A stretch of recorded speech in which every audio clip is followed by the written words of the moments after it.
You know the only thing that the NFL does better than football? If there is something, I'd love to know what it is. Reality checks. Okay. What was it, 10 years ago, 15 years ago, whenever it was, Patriots thought they had solved it, right? The Rubik's Cube of the NFL. They were 18-0. They thought they were going to have the perfect juggernaut season. Reality check in the Super Bowl. Right in the AZ, by the way.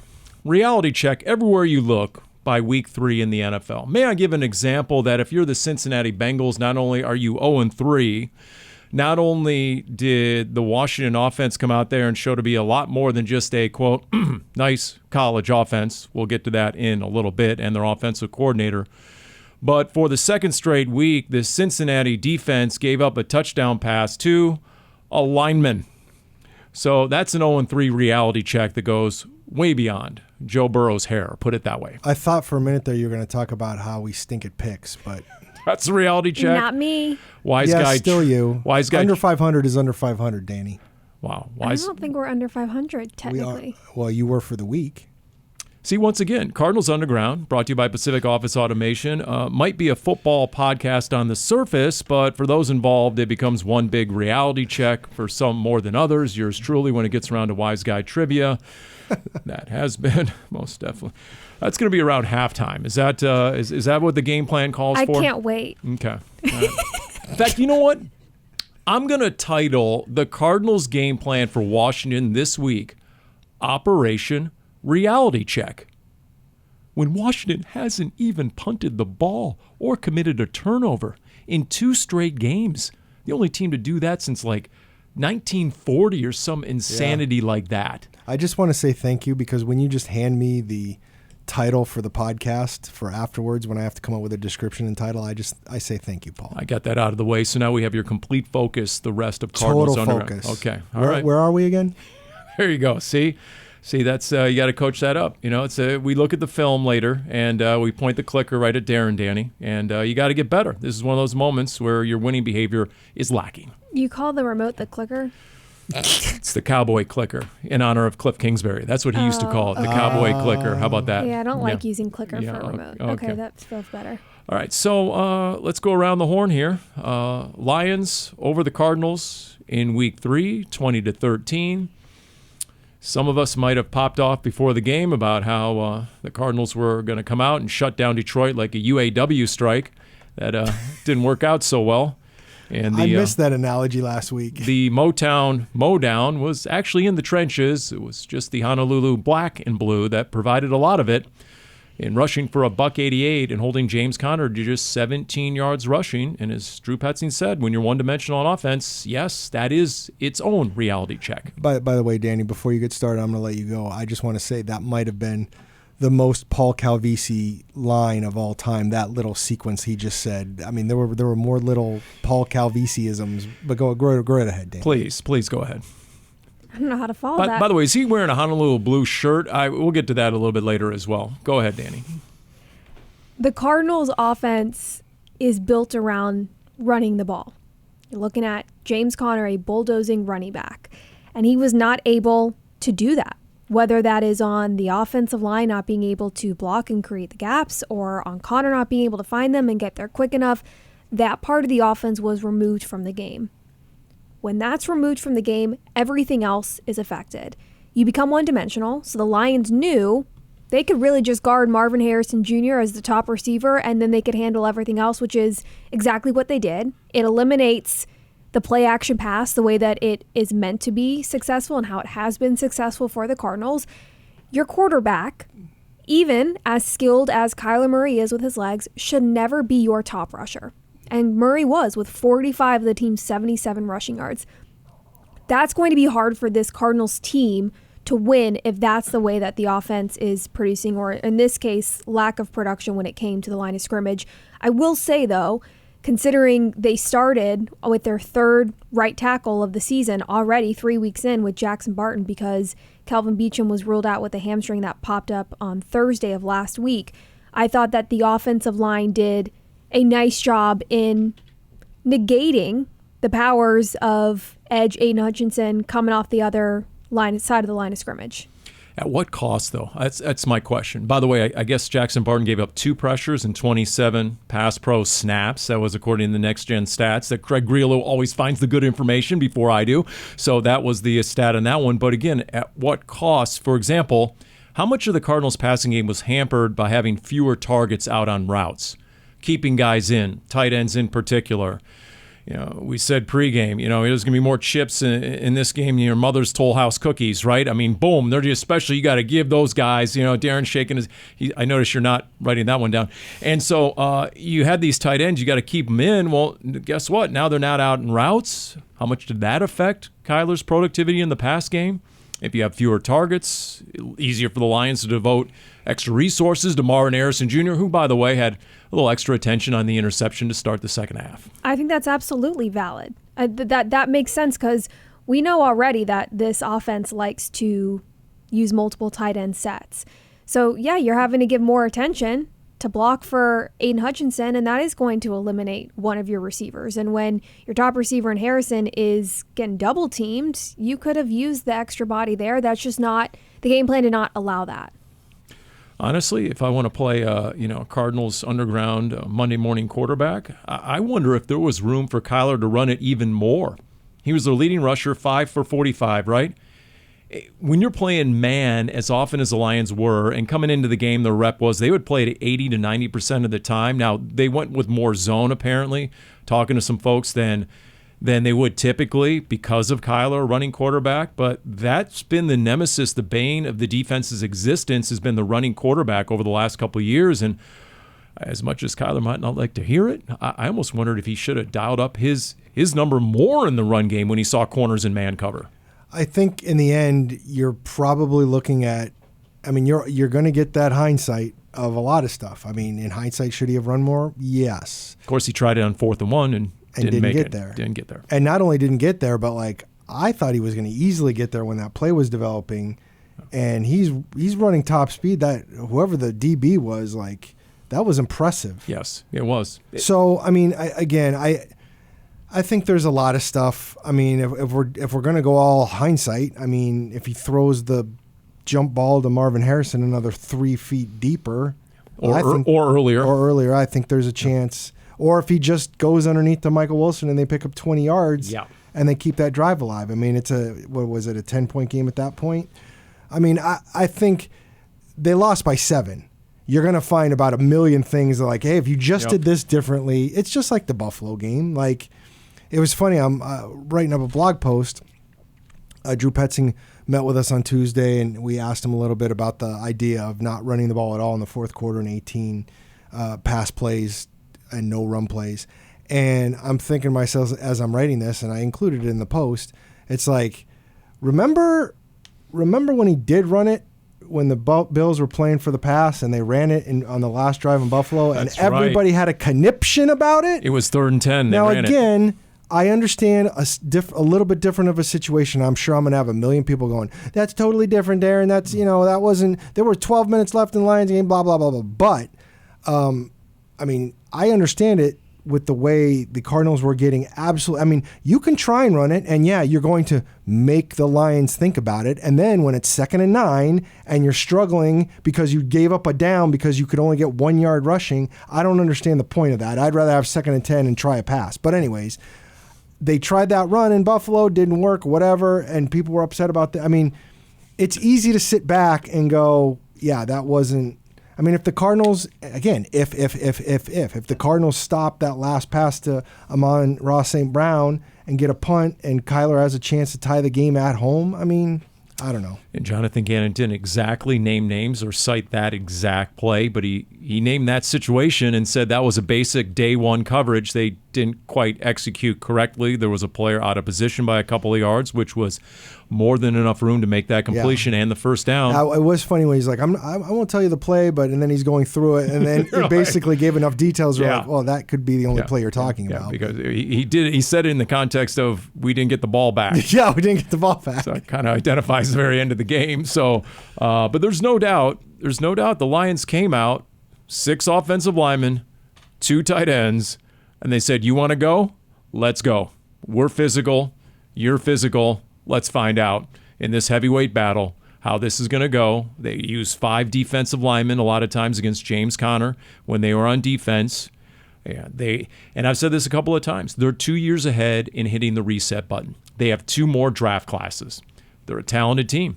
By all rights, they should have probably beaten the 49ers. It was their own lack of execution and time clock management in the NFC Championship game. So that's a really talented team that at least you're able to rally against to keep it a 1-score game. It's not fair to compare different organizations. I do see your point of where you can draw similarities. You're trying to change not just the team, the culture. And that's what Detroit did when they brought in Dan Campbell, and that is what happened. And then they essentially re-energized the entire city of Detroit. And the Cardinals are on path to do that. You bring in, similarly to Dan Campbell, Jonathan Gannon, a head coach who also has that physical, violent mentality in terms of playing with passion and getting the most out of the players, even if you don't have superstar names out there. And we've seen that really on this defense, more so of you're really able to get a lot out of names that are just not big household names. I think that you knew it was going to be a physical battle. That showed in the battle in the trenches. It showed in the unfortunate manner of players getting banged up during the game. And it showed. I was walking around the facility on Monday, and I walked past a player and exchanging pleasantries. Hey, how you doing? And he said, good. And then he laughed, and he was not walking like he said. He was like, yeah, I'm a little sore. And he was walking almost like the Tin Man, like pretty stiff. And I'm thinking, oh, yeah, that's what you get after you play the Lions. I mean, we all saw it in the locker room after the game. The Lions seemed like they had a guy go down every third play during that game, and they won. Derek Barnes, the linebacker, went on IR. He could be gone for the season. Marcus Davenport is gone for the season for the Lions. Their all-pro center, Frank Ragnow, is playing with something. I forget what it is, like a chest injury, I think. It's a torn pec. He might be done. And he might be done. And then you look at what happened with the Cardinals. As we record this, we don't have anything official on Justin Jones, but he's got a tricep injury, which is what Marcus Davenport has, and Davenport's done for the season. And Javon Hargrave done with a triceps tear. With the 49ers. I mean, Justin Jones, again, I don't know, but I've been covering this league for more than 2 decades. I have yet to find a triceps injury that wasn't season ending. But anyways, so we'll see what happens on that. But like just guys getting beat up, I'm sure the injury report for the Cardinals is going to be way longer this week. Budda Baker was limping all over the place when he first got hurt. He came back in the game, but I bet you he's on the injury report. Trey McBride in concussion protocol. Guys like Michael Wilson and Dante Stills were getting dressed really slowly in the locker room. Again, you say physical, it reminds me, Paul, of that 2016 6-6 Seahawks tie, in which you can argue that really derailed the Cardinals and the Seahawks for a big chunk of that season, if not completely, because of the injuries that came out of it and the nature of that game. So on the pregame show with Passion Wolf, and I could have easily posed this question to you as well, Darren, because we've all seen every game in the history of that building. I said the most physical game ever, Seattle Slugfest 2016, 6-6 overtime tie. I would say recency bias, okay, but second most physical game I've ever seen from the sideline. That's fair. This past game against the Lions, way too many injuries. And honestly, I'm wondering what sort of toll it might take on the Cardinals this Sunday. I know Washington's on the short week coming up Monday Night Football, coming to the AZ. They're going to practice and train at ASU, but I don't see the Cardinals with a huge advantage in that department, just based on how physical their last game was. Wondering how the coaches may or may not adjust the practice schedule to account, for that physicality in that game. I'd also be curious, what did the Cardinals do the very next week after that midseason game against Seattle? What was the toll that was taken? That would be very interesting to find out. We'll let Dani talk while I look that up real quick. But, from where I was, Dani, there were so many injury reports on both sides. Honestly, it was good to have sideline reporters in that game, honestly. That's where you find out the true value. How did we just circle back to you were awesome? Okay, strike the self-serving comment. Dani, go ahead. The Washington game is not going to be as physical as the Lions. Not to say that the games are not physical or the players are not giving their all. Just the difference of the mentality between the teams and the way that offensively and defensively, Washington and Detroit play the game is just different. So I do think that does create, I guess, a benefit if you're looking for one. I'm not sure that it's going to be as much of a bloodbath as it was against the Lions. Darren, what do you got? Yeah, it's not something we want to see. Oh, boy. And I now remember this now that the week after that 6-6 tie, the Cardinals went to Carolina, and I don't think the Panthers were all that great. Well, they actually were pretty good in 2016. They were coming off the NFC Championship, but I think they were struggling a little bit more that year. They still had Cam in his prime. And Cardinals were behind 24-7 at halftime and lost 30-20. Okay, all right. So yeah, see, it can. So there's that. But they're obviously very cognizant of it as well. So we'll see how that comes out. Carolina was 1-5 going into that game. Really? Once again, the NFL is a reality check league. Oh, see, Paul Just is come all on the way it today. back. I mean, you really do. He might be good at this job, Dani. Look at the Washington. Look at the Washington. Off the record. Look at the Washington quarterback situation. Third straight year, the team picking number one is getting a reality check. Caleb Williams in Chicago. I see where you're going with that. Look at Jaden Daniels. We all know last year, oh boy, Bryce Young versus C.J. Stroud. And then Cardinals know firsthand, based on last week, 2022, Trayvon Walker was drafted ahead of Aiden Hutchinson, 1 and 2. Oof. So it's and then I forgot about that. I tell you what, you go back to 2021. I looked it up real quick. 1, 2, 3. Trevor Lawrence. Oof. Wow, is Jacksonville off to a horrendous start. Zach Wilson, Trey Lance, and then Kyle Pitts 4, Jamar Chase 5, Jalen Waddle 6, Penei Sewell. There's your Lions connection, number 7 overall. Might be the best player in the top 10 of that draft. I know we don't want to get too far afield, but I did see after the Jaguars got hammered by the Bills this week, I saw a side-by-side, and I'm 99% sure I'm right on this. It was Trevor Lawrence's career stats and Sam Darnold's career stats, and they're pretty close. Wow. And Darnold, former number 3 pick overall right there. So anyway, that's sort of my point about all that. And by the way, how much better does week 1 look in context of how the Bills look right now and what they're doing to every other opponent not named the Arizona Cardinals?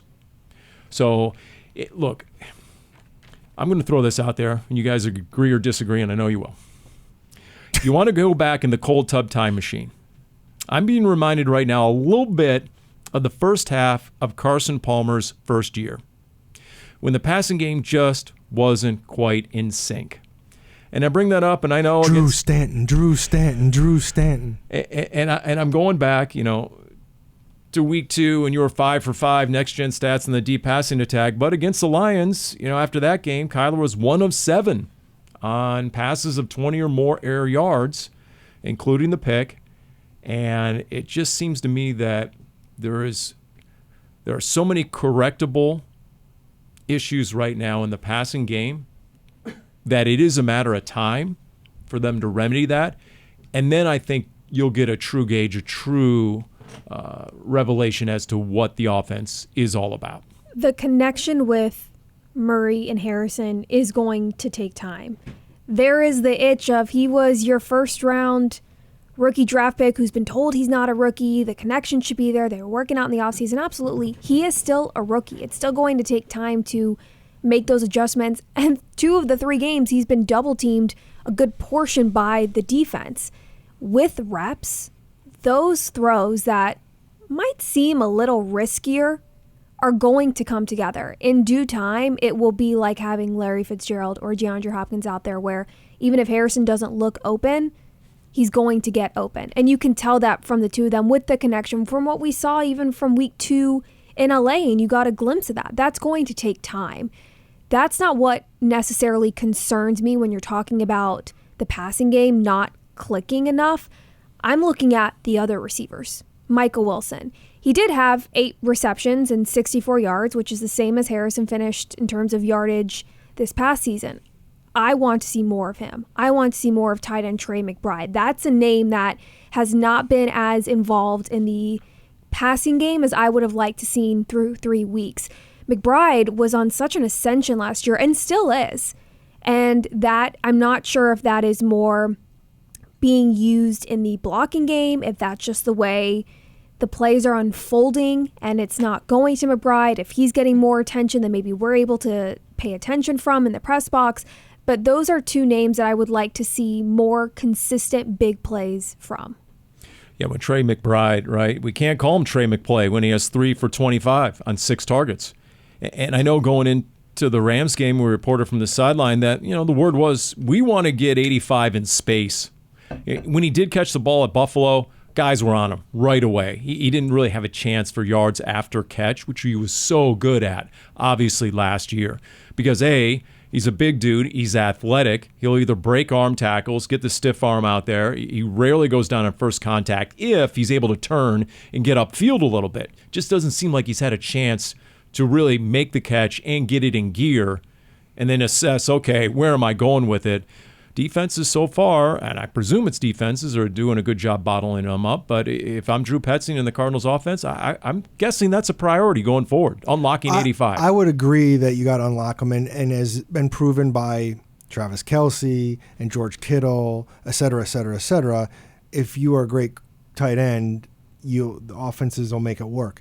That said, Trey McBride's not surprising anybody this year. True. I mean, you come into a game with the Cardinals. I mean, Marvin Harrison hasn't even proven much yet. I mean, obviously, you got to worry about him. If I'm a defensive coordinator, I'm absolutely keying on Trey McBride at this point. And maybe it's now the ball is back in the Cardinals' court. Okay, you surprised everybody with how good McBride was last year, and people weren't quite ready for it. Now the defense is adjusted. Now it's time for the offenses to adjust back. On Marvin Harrison Jr., Darren, are they 0 for the back shoulder this season? No, they are not. In fact, not only are they not 0 for the back shoulder, but I think there was definitely one against the Rams that got them a first down when they were deep in their own territory. Okay. And I'm pretty sure there was one this past weekend. Okay. Now, there was a couple that weren't, that looked like they'd be there. I mean, if you take percentages, you want to hit at a higher clip than they are right now. Right. And I asked Drew Petzing about that this week, about is it just a question of time on task? And he basically said, yeah, and I'm not worried about it. I do think there are plays right now where, rightly or wrongly, we're all assuming are going to get made because Kyler's Kyler and Marvin is Marvin. And maybe that's not fair. And then, Dani was just talking about, like, there is the learning curve. I do think the back shoulder is something that I think all players are, you've got to really have practice to get really good at it. And Marvin's still learning the game itself, and then you want to throw in that nuance right there. And quite frankly, I don't think Kyler hopped to a point, yes. I don't know if Kyler's had that guy who he was trusting with a back shoulder a lot, and since he's been here anyways. So Kyler's got to get more used to, like, throwing it a lot too, because he certainly wasn't throwing it last year. No, it's a valid point. I think when this Cardinals offense truly becomes what it can be, it's when it can beat you one of multiple ways. For example, when you were in Buffalo, the Bills were all about taking away Marvin Harrison Jr. You didn't quite make the Bills' defense pay the way you wanted to. The Lions were obviously hell-bent on taking away James Conner in the run game. Theoretically, you should be able to make them pay in other ways in the pass game. That obviously didn't happen enough to get a victory. So as this thing evolves, that's, I think, where you're getting, where you have enough weapons in both the run and the pass game that, okay, based on what the defense is doing, that's going to dictate who's going to beat you today. Absolutely. That was part of the reason the game was so impressive against the Rams week 2 in that Cardinals win. The offense couldn't be stopped in any facet. James Conner was picking up 13, 14-yard runs up the middle. The blocking by the offensive lineman, Conner to be able to find those gaps and work his way into the second level was working. And when they wanted to throw the ball, that was working as well. Not even just the shorter passes, those deep passes, those touchdown passes to Harrison were working. In weeks 1 and 3, the 2 losses for the Cardinals, they've been one-dimensional, whether that was possibly more weather-related in Buffalo with the wind and that playing a factor, even at home at State Farm Stadium, though, when the roof was closed week 3, so you can't even blame it there. I'm right there with you, Paul. When you're looking at the math, if Harrison is double-teamed, that means somebody else is open. If you're not able to run the ball, then you need to be able to pass it and vice versa. If a team's going to force you to become one-dimensional, you still have to be able to dominate, especially with the pieces that this offense has. They have the pieces to be able to run the ball and catch the ball successfully. I'm sorry. Did Miss No Math just say I'm looking at the math? I mean, you just completely went out of It's character. okay if I bring it up. Okay. But if someone's going to make me do math on air and possibly set me up for embarrassment, that I'm not okay with. No, I like the reality. You want a reality check league. How about the Rams beating the 49ers? Banged up beyond all comprehension. Of course, the Niners are banged up too. But then Matthew Stafford is down 14 with like 5.5 to play. The win probability was like 3%. And of course, the Rams win because once again, everybody now, it's a reality check league. And that's what happens. Now all of a sudden, the stinking Seahawks are 3-0. Okay, so yeah, that's the state of the NFC West. Justin Jones, if he is down, what does that mean? It's let me tell you, I will say this much, and I might have got over my skis a little bit. On Monday after the game, I said, by the end of the game, I'm like, you know what? I could see the Cardinals snagging that 7th playoff spot. And if you're the final wild card, you know where you're going? You're going on the road against the number 2 seed in the NFC. You know who that easily could be? The Detroit Lions. Yeah, that's true. I could see those two teams in the D in January, playoff rematch, except this time, speaking of D-Rob, Darius Robinson, knock on wood, would be available. And that would be a big addition, especially now in light of a potential injury to 93, Justin Jones. Yeah, I mean, I didn't see the play where it happened. He was in a lot of pain when he came off the field. Yeah, that's no bueno. No. I mean, unfortunately, these injuries are going to happen, and I think the Cardinals have been – I mean, they had the 2 young defensive players get hurt in training camp, and you're like, damn. But other than that, they've stayed okay. And then again, there was the meat grinder of this game, which they dished out, as we have already talked about, as much as they took it. But, you know, with all due respect to the Lions, nobody cares about what they have going through because unless there is that playoff matchup, the Cardinals don't have to see them again, so it doesn't really matter, you know. I will say this, that game was so physical that as much as I'm an advocate of 18 regular season games, and I really am, I don't need 3 preseason games personally, thanks for asking, Darren. Let's go back to 16. That you watch a game like that, you're like, wow, that would be tough, 18 regular season games, if they're anywhere near as physical as that game. So, you know what, I think everybody needs a breather. We'll regroup and get a little halftime going here. And speaking of reality check, I think it's coming for me in 3, 2, 1. It's time for The Wise Guy, the world's fastest growing Cardinals quiz show. The stakes are low, the winner gets absolutely nothing. Here's your hostess with the mostest, Dani Sureck. Darren, you won. Well, you've won the first 2 weeks. You won last week. Handily. So would you Handily. would you like to answer the first question? Or would you like to defer and hand that first one to Paul this week? Oh, like he won the coin toss? First of all, I just want to say quickly that there are a few things I see put a smile on Danny's face more than this segment, so I love this segment. Yeah. I'm going to defer and let the old man go first. When I see that smile, and it's a wry smile by Dani over there, all right, what do they call it, the Cheshire grin or whatever it is? That's a good one. I go all Paulie panic attack at this moment. So, okay, what was your decision again? I'm deferring. I'm letting you go first. Paul, you really got to pick it up because Darren is 2-0. Here we go. Here we go. During a 2001 game against Washington, this Cardinals defender secured the first of his 4 career defensive touchdowns. I have this one. Damn it. Aeneas Williams. Incorrect. No, come The on. confidence was there. At least you have the right position. Adrian Wilson? Correct. 61-yard pick six off Washington quarterback Tony Banks. 2001 was that his rookie year? It was. Yes, it was his rookie year. It was the end of the season because of 9/11. The Cardinals were supposed to open in Washington, and that got moved to the last game of the season. It was pouring rain. It was ridiculous. Pat Tillman was freezing cold after that game, and with blue lips, he was so angry they didn't make a stop at the end of the game. But anyways, yeah, it was Adrian Wilson. Incredible memory.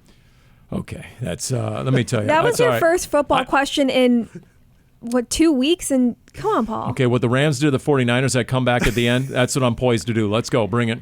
Okay, Wait, it's my question, It's though. Darren's question. That was just a steal. I'm going to find a way. Okay, here we go, Darren. In the mid-90s, Yes. the Cardinals and Washington battled in an overtime thriller that saw Arizona prevail by a score of 37-34. The Cardinals quarterback in that game set a major franchise record that still stands today. Name the quarterback and the record he set. I know this one. Boomer Esiason, Yes. yards passing in a game because he had like 530 or something. 522 yards. You know how I know the answer to that one? Correct. Because I was one of the TV guys who ran out to the field. This is when they used to let you do that. Oh, yeah. And I miss those days, by and the way. we ran out to like the hash marks to meet him because he had just thrown for over 500 yards. And Boomer, being Boomer, said, "Not even a chance." And he gave all of us the Heisman, and he went straight to the network TV reporter for the post game. You local guys, Boomer. no chance. That is very And I Boomer. literally got the Boomer Heisman right to the face. He was kind of like Kurt Schilling before Kurt Schilling. No comment. Okay. Here we go, Paul. After 9 seasons in Arizona, this player spent 2 seasons in Washington and hauled in a total of 150 catches and 6 touchdowns. Hint, think late 90s. Okay, wait a minute. I was distracted by the Boomer thing. Say that again. I'm willing I missed to- the beginning. Say it Can you again. make that Okay, music here start we again? go. We'll edit this later. Say it again. After 9 seasons in Arizona, this player spent 2 seasons in Washington and hauled in a total of 150 catches and 6 touchdowns. Think late 90s. Think late 90s. Okay. Let's see here. Late 90s, 9 years with the Cardinals? Yes, 9 This is a hard seasons, 2 seasons in Washington. Okay, I got it. I Give got him it. 100 back there. He's I think I got this. got the tough questions. My guy, Frank Sanders. Incorrect. Come on. I'm like the Cincinnati Bengals of this thing. Have I gotten one right yet? See, no. Okay, so not that was stolen. rhetorical. I didn't need the buzzer again. Not stolen. The answer is Larry Centers. Larry. Of course. For Pete's sake. Best quote ever. Kent Summers was doing a story on Larry Centers one time, and he was asking him something about he asked Larry about making the Pro Bowl or whatever it was, and he goes, "You know what, Kent? Larry runs, Larry catches, Larry blocks, Larry centers." He wanted that to catch on so Oh, he badly. did. It never did. He wanted to be like the next Nike mantra. Like he was like envisioning like an MJ commercial, and it just never happened. Yeah. You know, I mean, Frank tried. It just I don't know. You know, it wasn't bad. I don't know who. You know, it was a good hook. It just never got traction. Sort of like someone I know in Wise Guy Trivia. Here we go, Darren. Yes. Okay. This former Cardinals player had 13 touchdowns and 1 interception against Washington in his career. 13 touchdowns, 1 interception. Well, come on now. Can only be one guy. Wait, Unbelievable. Roy Green? The two Correct. The two that I knew were Darren's questions. Let's do the tiebreaker just for fun. Cardinals don't play Okay. Commanders often. Okay. Tiebreaker or winner take all. Paul is desperate at this point. This is poker on a Saturday with your Quit making me buddies. call. Okay, tiebreaker. This is going to be the closest to the number wins. Okay, closest to the pin. Since the series began in 1932, how many times have the Cardinals and Washington met? How many times? Oh boy. Okay. Well. 1932. Okay.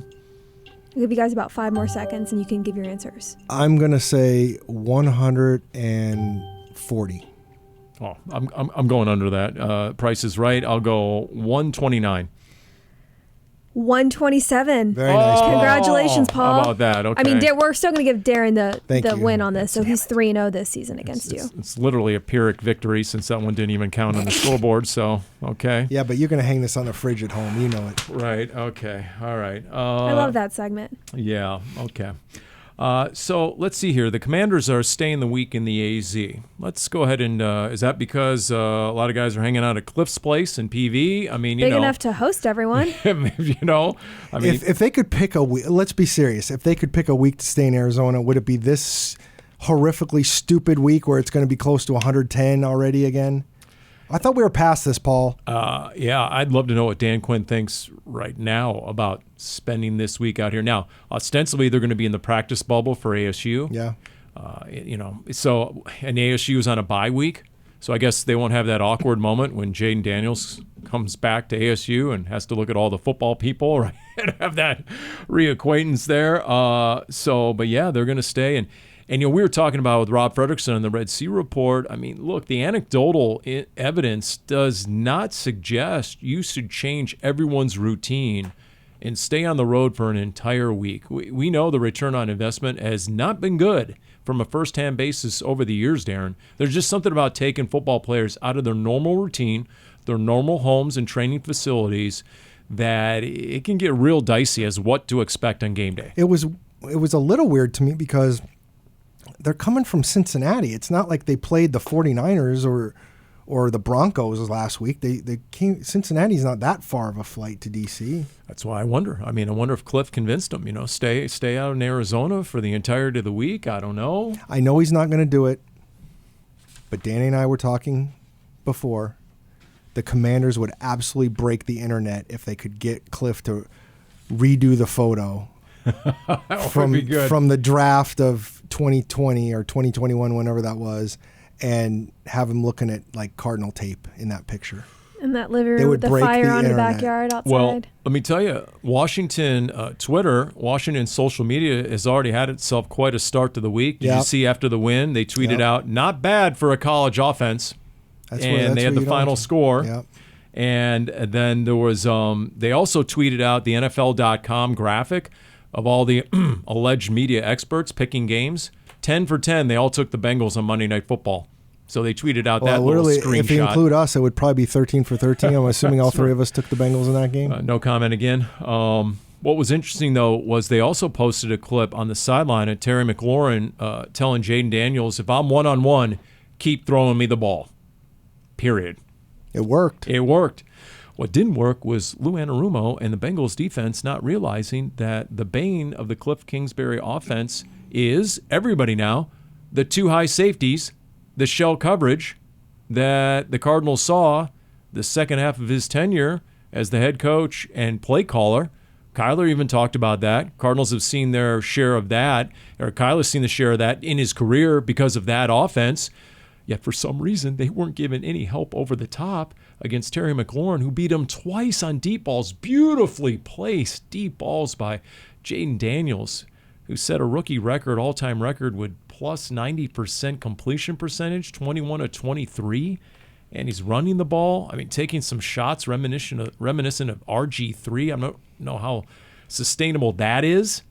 But you can bet if he's ask RG3. If he's going to run it between the tackles, I'm guessing the Cardinals defense is like, all right, you want to play football? We'll play football. What a time for Washington's offense to kind of get rolling. The game prior, they beat New York off field goals, not a single touchdown. So don't want to get ahead of the skis and saying that, this Washington offense is going to be the most prolific they're going to see. Not saying that's not going to be a challenge, but it's still one game, right? This isn't. You're right, but they've gone now 2 games without a punt or a turnover. So you're not. They're scoring points every time, and even if it's a field goal, and when you're not turning the ball over, that makes it harder on your offense because you're not getting any short field. So fair. You talk about reality check, right? This Washington offense. They had their way on Monday night, obviously, against Cincinnati. To Darren's point, they went touchdown, touchdown, touchdown, touchdown, field goal, touchdown. That is remarkable with a rookie quarterback. It is that Pat McAfee busted out the Kirk Herbstreit audio from the interview before the Combine. Before you guys went to the Combine, Kirk Herbstreit got in his pulpit and screamed, Jaden Daniels is the steal of the draft. He is the quarterback that should be taken first overall. And sure enough, they're flexing that now 3 weeks into this season. Don't listen, Bears fans. But come on. He's a rookie quarterback. There has to be. And I know he's ultra experienced between his ASU and LSU days, and he's like Bo Nix, and he's got like 55, 60 starts in college. Makes a difference. Big difference than like an Anthony Richardson, who came out of college with 14 career starts. So you see the difference in how rookie-ready guys like Jaden Daniels and even Bo Nix in that last game looked really good. Yeah. I think Jaden Daniels they've got to find a way, just like everybody's always talking with Kyler. I feel like the Cardinals need to find a way to not only contain him, but they got to make sure that they stay disciplined in that contain. Because what I watched against Cincinnati especially was there were plays that were breaking down and they had him, but there was enough of a crease and he's got enough moves where he's spinning out or deking enough, and then he gets down. And, I don't know if it's a long-term thing he can handle with running this much, but again, the Cardinals don't care what Jaden Daniels is doing in 5 years. They care what's happening this Sunday. I could see Budda, right? Budda is your designated Jaden Daniels stopper on key downs. You assign Budda Baker, who, by the way, we're trying to launch an I-team investigation into. I think they're using Budda Baker like Troy Polamalu more than ever. Is anybody with me on this? I can't prove it. Nobody's going to verify as much. Just seems like they're letting Budda play, off his instincts and his high football intellect and IQ. And I just think that. And everyone else around him, they've obviously bolstered the talent. There's more of a mastery of the scheme in year 2. I think it's freed up Budda more than ever.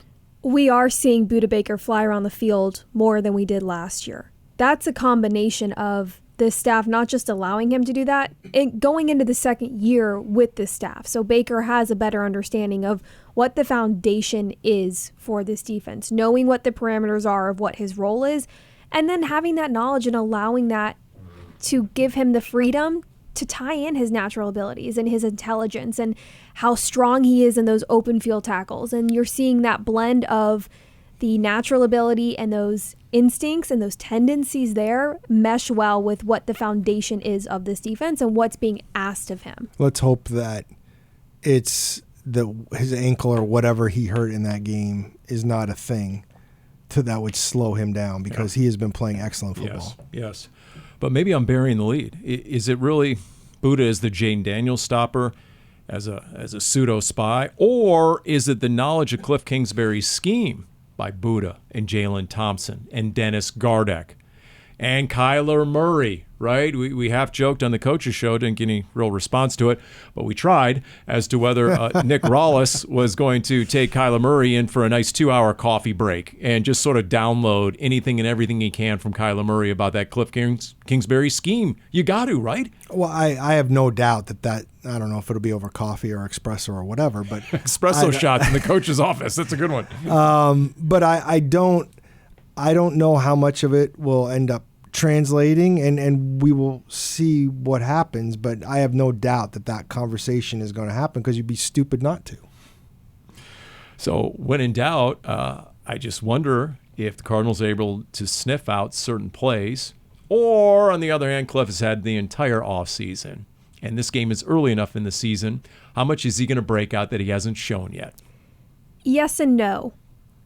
Kliff Kingsbury is still Kliff Kingsbury. To his core, I don't think his foundation of what he likes to run and use is really going to change over what we've seen over the years, not just during his tenure here with the Cardinals. So, yes, you can probably expect a few tricks up his sleeve that he's probably been saving for this game, week 4. You've still got a good idea of what Kingsbury's offense is going to look like. I was just going to say real quick, we've been talking about Trey McBride being in concussion protocol, and hopefully they're not missing him. I almost said the wrong nickname. The Commanders, they have Austin Eckler in concussion protocol, and he didn't apparently make the flight out here immediately. Oh, wow. So we'll see what that means. Okay. Because he played really well last night before he got hurt. He did. They do have a 1-2 punch at running back, and they've run the ball real well. Although, to your point, Danny, going into Monday Night Football, I saw a stat where the Commanders led the league in passes completed behind the line of scrimmage. And it was part of the reason why Cam Taylor-Britt, the Bengals DB, called it, quote, a nice college offense before the game. And that's why Washington tweeted it out, because he took a shot at the scheme. And then after the game, Zach Taylor was asked about it. And Zach Taylor, you can officially put Cam Taylor-Britt into the Bengals head coach's doghouse. Quote, that's not what we do. He said it again. We praise our team, we praise the other team. We don't need to take shots like that. That team hasn't punted in 2 weeks. They've scored on every single possession the last 2 weeks. I've known Kliff a long time. I knew with that quarterback they were going to be very dangerous, and they proved that.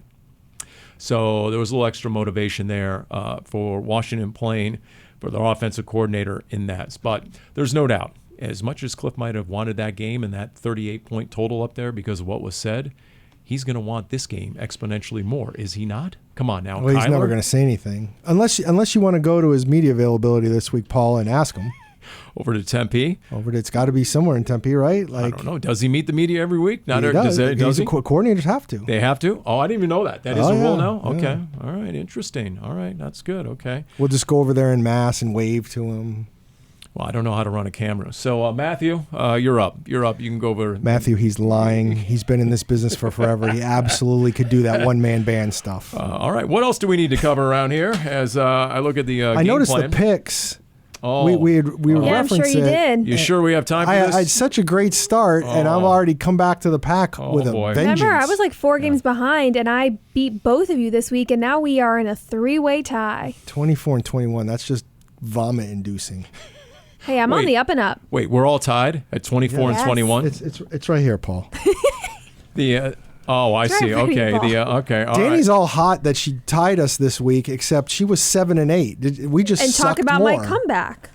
See, I never got past the fact I was 5 and 10 last week, so that's abysmal. Okay, I feel like the Bengals defense saying. and alignment has scored on me 2 straight Again, weeks. reality check. Okay, all right. Speaking of reality check, Brad Gass had a serious reality check. Oh, Our friend, man. the shooter at Channel 10. Okay, so I'm on the sideline. The score's on the other sideline, and the DB goes in like a bowling ball. This is into on Marvin pins. Harrison's touchdown catch. Yes, the first one, and the Lions DB 23 goes in like a bowling ball into pins, and I'm like, oh man, #ouch on that one. I hope everyone's all right. Well, it turns out, not exactly. Brad Gass. Yeah, I don't know what he exactly hurt his hamstring badly, not pulled it because he was running, but whatever happens when, and I don't even know what happened to I believe it was a gentleman, but there was another camera. I think it was with NFL Films, perhaps. Yeah, it was on the ground. Brad was standing there. It looked like the Lions player essentially kind of clipped him with his cleats, maybe, the two of them. But I will say Richard Sands with